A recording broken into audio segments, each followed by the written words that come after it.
Student अब जो इसमें देखेंगे क्या एक्सप्लिसिट एंड इम्प्लिसिट फंक्शन। तो एक्सप्लिसिट फंक्शन क्या होता है एंड इम्प्लिसिट फंक्शन क्या होता है, इसको अभी समझेंगे। तो देखो, तो मैं पहले लिख लेता हूं क्या implicit, explicit, explicit and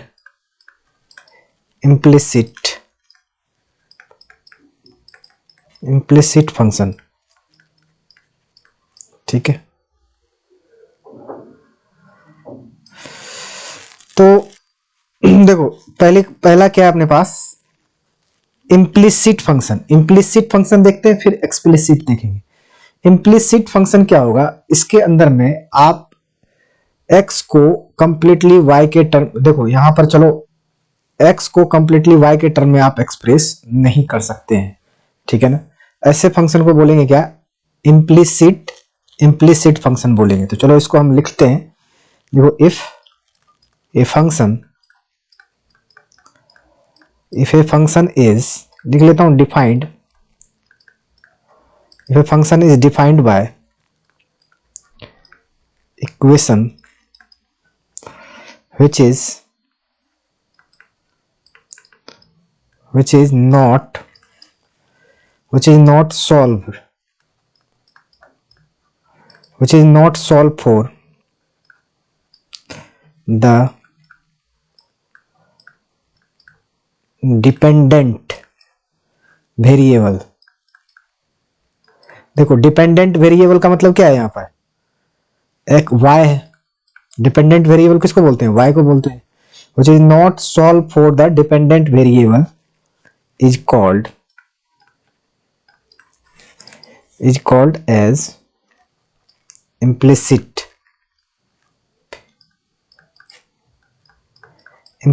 function कहेंगे। देखो डिफिनेशन में क्या करें, the function is defined by the equation which is not solve for the dependent, मतलब जो हमने पहले कहा आपको y which is not solve for the dependent variable y, मतलब डिपेंडेंट वेरिएबल y के टर्म में आप उसको किसी भी जो इक्वेशन दिया रहेगा उसको सॉल्व नहीं कर पाएंगे। ऐसे इक्वेशन को क्या बोलेंगे, ऐसे इक्वेशन को क्या बोलेंगे आप, इम्प्लिसिट फंक्शन बोलेंगे। क्लियर। जैसे मान लो हमने एक इक्वेशन ले लिया, चलो जैसे यहां पर ले लिया x cube plus y cube minus 3xy equal to 0। तो देखो इसको आप कंप्लीटली x को x की तरफ, क्या y को y की तरफ सेपरेट कर सकते हो क्या। देखो तो इस इक्वेशन को आप यदि x को y को कंप्लीटली जो हमने लिखा है not solve for the dependent variable y, देखो तो इसमें आप कंप्लीटली सेपरेट कर सकते हैं क्या, y को कंप्लीटली एक तरफ सेपरेट किया जा सकता है क्या, इस इक्वेशन में नहीं किया जा सकता है ना। तो ऐसे फंक्शन को बोलेंगे क्या, इम्प्लिसिट फंक्शन बोलोगे। ठीक है,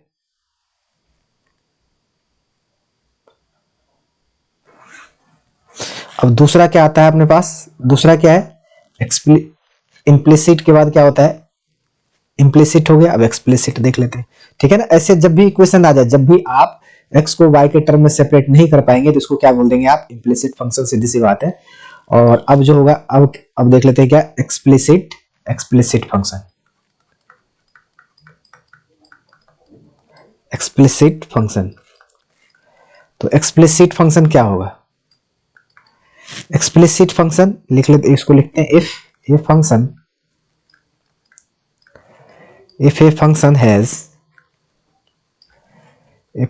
has been express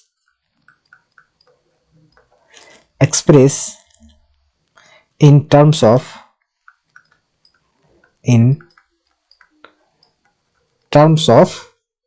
x। देखो तो क्या करें, if a function has been express in terms of x, ठीक है, इट इज कॉल्ड क्या, एक्सप्लिसिट फंक्शन। ठीक है ना। If the function has been express in terms of x, मतलब किसी को, जैसे आप x वाले को x की तरफ लिख लो, जैसे मान लो एक ऐसा लिखते हैं y इक्वल टू इस तरह का है, मान लो यहाँ 3 लिखा और 1 माइनस एक्स क्यूब लिखा इस तरह का। तो ये क्या है, तुम्हें देखो तो y की तरफ है, x की तरफ है, ये तो पहले से सेपरेट है। तो ऐसे जब भी ऐसे इक्वेशन को क्या बोलेंगे, एक्सप्लिसिट फंक्शन बोलेंगे। ठीक है, तो x को y की तरफ बिल्कुल देखो कंप्लीट सेपरेट है ना, x y की तरफ क्या है, कंप्लीट सेपरेटेड है, तो इसको क्या बोलेंगे, एक्सप्लिसिट, इसको क्या बोलेंगे, एक्सप्लिसिट फंक्शन बोलेंगे। क्लियर है? तो ऐसे आप एक्सप्लिसिट इम्प्लिसिट फंक्शन आपका हो गया। ठीक है, अब इसमें एक फंक्शन और भी आता है, उसका नाम बॉन्डेड फंक्शन है, इसको भी देख लेते हैं ना। बॉन्डेड फंक्शन,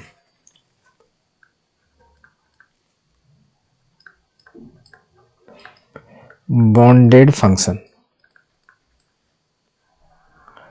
देखो बॉन्डेड फंक्शन क्या होता है, इसमें जो होगा, जो ग्राफ जो होता है इसके अंदर में बॉन्डेड फंक्शन का, वो क्या होता है, किसी पर्टिकुलर इंटरवल में क्या होता है, उसी के बीच में वो लाई करते रहता है। ठीक है ना, जब आप बॉन्डेड फंक्शन को देखेंगे ना, तो बॉन्डेड फंक्शन का जो ग्राफ होगा, किसी न किसी एक इंटरवल के बीच में क्या क्या रहेगा, लाइज करेगा। ठीक है ना, उसी को बोलेंगे बॉन्डेड। तो चलो हम इसको लिखते हैं, फिर आपको समझाते हैं और भी। तो लिखते हैं, देखो इसका बॉन्डेड फंक्शन का ये function y is equal to fx having any kind of domain, any kind of domain is said to be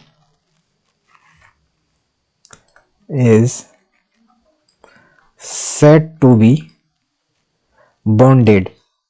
Any kind of domain is said to be क्या, bonded if there exist two horizontal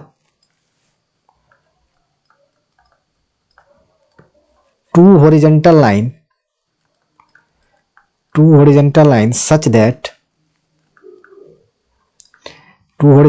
such that entire graph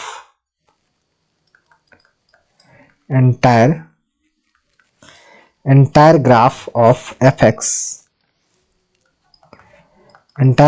fx lies between these two lines।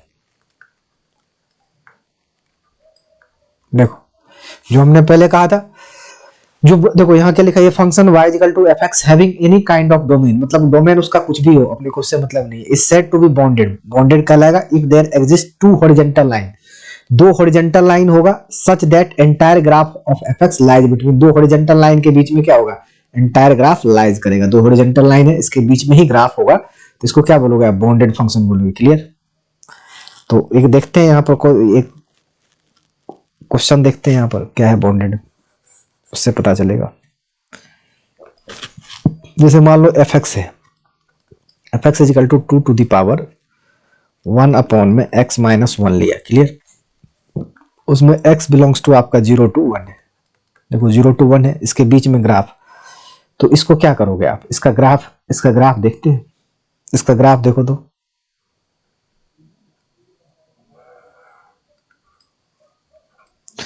देखो अभी graph का lecture सभी आगे हम lecture graph का करेंगे continue, पूरा ग्राफ का ही लेक्चर बनाएंगे, कोई दिक्कत नहीं है। देखो समझो यहाँ पर, देखो फंक्शन क्या है आपका, x यदि यहाँ देखो x 0 और 1 के बीच में जा रहा है, किसके बीच में जा रहा है, 0 एंड यहाँ 0 मान लो, और यहाँ पर ये हॉरिजॉन्टल लाइन एक बना लो, या 1 बना लो। ठीक है ना, तो ये जो फंक्शन है वैसे ही तो बॉन्डेड है, ग्राफ नहीं बनाओगे तो फंक्शन क्या है, बॉन्डेड है। क्यों? क्योंकि किसके बीच में जो ग्राफ होगा इसी के बीच में लाई करेगा, सीधी सी बात है। तो देखो यदि x 0 की तरफ जाएगा, यदि x यहाँ पर देखो 0 और 1 के बीच में है, तो x यदि 0 की तरफ जा रहा है, तो y जो है y किधर की तरफ जाएगा, y हाफ की तरफ जाएगा, सीधी सी बात है। x यदि 0 की तरफ जा रहा है, देखो x 0 की तरफ जा रहा है, तो y किधर की तरफ जा रहा है, हाफ की तरफ। और यदि यहाँ देखो यहाँ 1 है, तो 1 यहाँ पर यदि x किधर की तरफ जा रहा है, 1 की तरफ जा रहा है, x यदि 1 की तरफ जा रहा है, देखो x यदि 1 की तरफ जा रहा है, तो y किसकी तरफ जाएगा तुम्हारा, y किसकी तरफ जाएगा, x यदि 1 की तरफ जा रहा है तो y किसकी तरफ जाएगा, बोलो, y तुम्हारा जाएगा किधर, x 1 की तरफ, तो ये क्या आ गया तुम्हारा 0, 1 की तरफ तो 1 अपॉन में क्या आ रहा है 0, ये कुछ समथिंग क्या आ रहा है आपका, ये क्या आ रहा है बताओ, x देखो यहाँ पर 1 पहली बात देखो, ये जो लिखा गया ना 1 माइनस है, मतलब वो 1 प्लस नहीं है। देखो ये जो ब्रैकेट लगी हुई है ना यहाँ पर 0,1 जो लगी हुई है, तो ये क्या है 1 से हल्का छोटा ही है, ठीक है ना। 1 से 0.99 तक है, लेकिन कंप्लीटली 1 नहीं है। इक्वल टू रहता तब यहाँ पर 1 लेते, लेकिन यहाँ पर क्या है 0.99। तो यदि आप यहाँ पर 0.99 भी रखते हो आप, तो यहाँ पर क्या आ जाएगा, उससे यहाँ क्या देगा, निगेटिव देगा, और निगेटिव देगा तो ये क्या आ जाएगा तुम्हारा 1 अपॉन में निगेटिव साइड से जा रहा है। देखो 1/x का जो ग्राफ होता है ये इस तरह का ग्राफ होता है। तो जब निगेटिव तरफ से जाएगा तो ये किधर की तरफ अप्रोच करेगा, माइनस इन्फिनिटी की तरफ अप्रोच करेगा। तो y किधर की तरफ अप्रोच करेगा, y इधर माइनस इन्फिनिटी की तरफ, देखो माइनस इन्फिनिटी की तरफ अप्रोच करेगा। तो ये वैल्यू क्या आ जाएगी यहाँ पर, देखो 2 to the power minus infinity, तो 1/इन्फिनिटी क्या आ जाएगा, 2 टू दी पावर इन्फिनिटी क्या आ जाएगा, 0 के बराबर आ जाएगा। तो y इधर 0 की तरफ अप्रोच करेगा, है ना। तो y 0 की तरफ अप्रोच किया तो इसका ग्राफ क्या आ गया तुम्हारा, यहाँ से यहाँ पर देखो ये हाफ था, x जब 0 था तो y की वैल्यू क्या थी, हाफ। 0 टेंडिंग कर रहा था यहाँ, क्योंकि कौन सा ब्रैकेट है तुम्हारा, ओपन इंटरवल है, और ठीक है, और 1 की तरफ गया तो यहाँ y किधर की तरफ गया, इसके तो यहाँ पर गया। तो ये इसका ग्राफ हो गया। तो ये फंक्शन क्या कर रहा है, इसी के बीच में लाई कर रहा है, तो इसको क्या बोलेंगे, बाउंडेड फंक्शन बोलेंगे। क्लियर। दूसरा एक और भी एग्जांपल ले लेते हैं। देखो बॉन्डेड फंक्शन जब भी आपको देगा ना, सीधी सी बात है, तो उसका डोमेन इसके बीच में दे ही देगा। तो जब डोमेन देगा तो समझ लेना कि उसके बीच में ही ग्राफ, इसी के बीच में ही ग्राफ निकालना है आपको, इससे ज्यादा नहीं निकालना है, ठीक है। उसी को बोलते हैं बॉन्डेड फंक्शन। चलो एक और भी ले लेते हैं, यहाँ पर एक और भी ले लेते हैं, f x is equal to x और e to the power minus x है, ठीक है। और जहां एक्स बिलोंग्स टू आपका है 0 टू इन्फिनिटी, ठीक है। तो देखो इसमें पहली बात तो क्या है कि x 0 और यहाँ पर क्या आपका 0 टू इन्फिनिटी है। तो इसका ग्राफ बनाने के लिए हमने इसका ज्यादा जो है ना, इसका ग्राफ हम एप्लीकेशन ऑफ डेरिवेटिव में हमने करवाया है, एप्लीकेशन ऑफ डेरिवेटिव में, तो उसका आप वहां पर देख सकते हैं, वहां पर है ना। तो इसका ग्राफ बनाने के लिए क्या करते हैं, इसका मैक्सिमम देखो फंक्शन कहाँ पर इंक्रीज कर रहा है, कहाँ पर डिक्रीज कर रहा है, वहां पर उसको थोड़ा सा चेक करते हैं, ठीक है। तो देखो यहाँ पर कहां पर डिक्रीज कर रहा है, मतलब फंक्शन इस इंटरवल में कहां पर इंक्रीजिंग है, वहां इंक्रीजिंग बनाएंगे, डिक्रीजिंग बनाएंगे, फिर इसका मैक्सिमा मिनिमा भी निकालेंगे कि मैक्सिमा पॉइंट कहां पे दे रहा है, ठीक है ना। इसका हमने डिटेल में बताया है। तो चलो हम यहाँ पर थोड़ा सा देख लेते हैं। F dash x equal to क्या आ जाएगा आपका, देखो तो इसको डिफरेंशिएट करोगे तो क्या आ जाएगा, यहाँ देखो e to the power minus x और माइनस e की पावर माइनस एक्स, और क्या आ जाएगा, x आ जाएगा इस तरह से।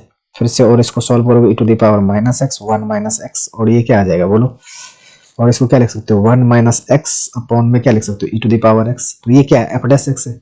अब इसको देखो यही तो चेक करते हैं इंक्रीजिंग और डिक्रीजिंग। तो यहाँ क्या देखो e to the power x तो 0 होगा नहीं, तो ये क्या होगा, x इक्वल टू तुम्हारा क्या आ जाएगा 1 नहीं, और x इक्वल टू क्या, ये देखो यहाँ 1 और ये 0। तो इसके बीच में चेक करते हैं ग्राफ को, है ना। 1 से बड़ी वैल्यू रखोगे तो क्या देगा माइनस, यहाँ क्या देगा प्लस, ये क्या देगा माइनस, ठीक है। तो अब देखो यहाँ पर ये फंक्शन क्या है, dy बाई डी एक्स, जो 0 से 1 के बीच में, 0 से 1 के बीच में जो है dy बाई डी एक्स तुम्हारा क्या कर रहा है, इंक्रीज कर रहा है। dy बाई डी एक्स देखो 0 से 1 के बीच में क्या कर रहा है, इंक्रीज कर रहा है नहीं।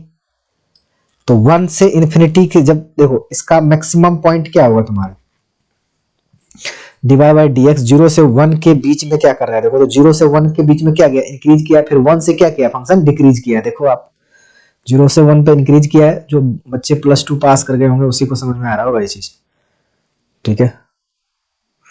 तो 0 से 1 के बीच में ग्राफ क्या हो रहा है, इंक्रीज कर रहा है, और जो 1 से इधर के क्या कर रहा है, डिक्रीज कर रहा है, ठीक है। तो इसका एक रफ स्केच बना लेते हैं। देखो यहाँ पर हम बेसिकली बॉन्डेड फंक्शन समझा रहे हैं, आप इसको नहीं भी समझ में आ रहा तो कोई दिक्कत नहीं है। आपने वो जब एप्लीकेशन ऑफ डेरिवेटिव में इसका एनालिसिस करेंगे ना ग्राफ का, तो और आपको ज्यादा पता चलेगा। देखो 0 पर ये है, तो 0 से 1 यहाँ हम बना लेते हैं 0 से 1, 0 1 और फिर क्या इन्फिनिटी। तो 0 से 1 के बीच में फंक्शन क्या किया है, इंक्रीज किया है। इंक्रीज का मतलब इस तरह से इंक्रीज कर रहा है, ठीक है। फिर 1 से फंक्शन क्या है, डिक्रीज करने लगा है, तो डिक्रीज ऐसे कर लेते हैं, ठीक है। और 0 देखो यहाँ 0 तो लेना कंप्लीटली y, देखो यहाँ पर इस तरह से, ये इस तरह से फंक्शन क्या कर रहा है, डिक्रीज कर रहा है इस तरह से।